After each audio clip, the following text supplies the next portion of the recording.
国际新闻来看，罗西亚总透早对乌克兰发动目前为止上大规模的空袭。乌克兰有超过半数的领土和上百台的无人机，还有上百辆飞弹攻击，造成至少7个人死亡。一寡基础的建设设施嘛有破坏，大范围失电嘛无水通用。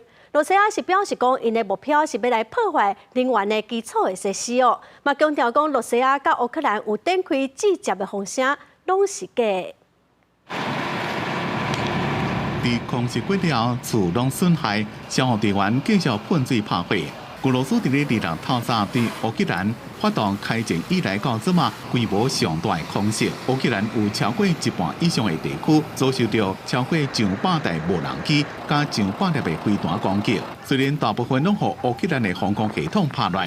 不过也是造成至少7个人死亡，几60人受傷。Мама, тато і моя жінка вони вийшли якраз з двору сідати в машину. В цей момент був приліт. Ракета впала прямо біля гаражу. Гараж рознесло, якби ви бачите самі, криші нема. Тут криша постраждала.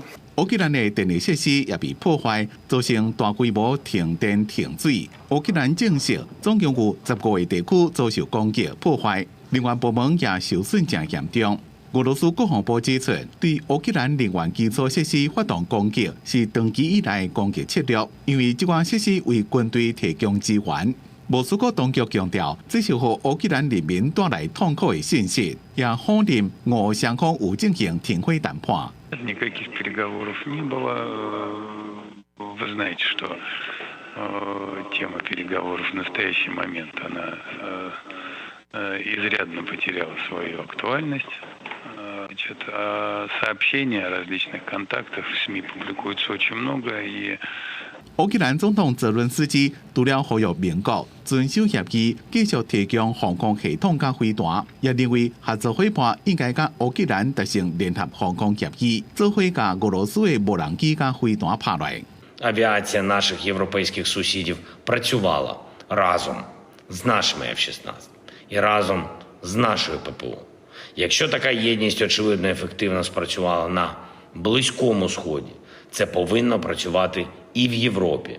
因为最近乌克蘭軍隊侵入俄國的庫斯克州，和烏克蘭的士氣規攏提升起來。BBC 報道，雖然莫斯科這邊的攻擊是針對基礎設施，但是莫斯科是想要用這邊的空襲打擊基輔的士氣，和烏克蘭人轉到現實。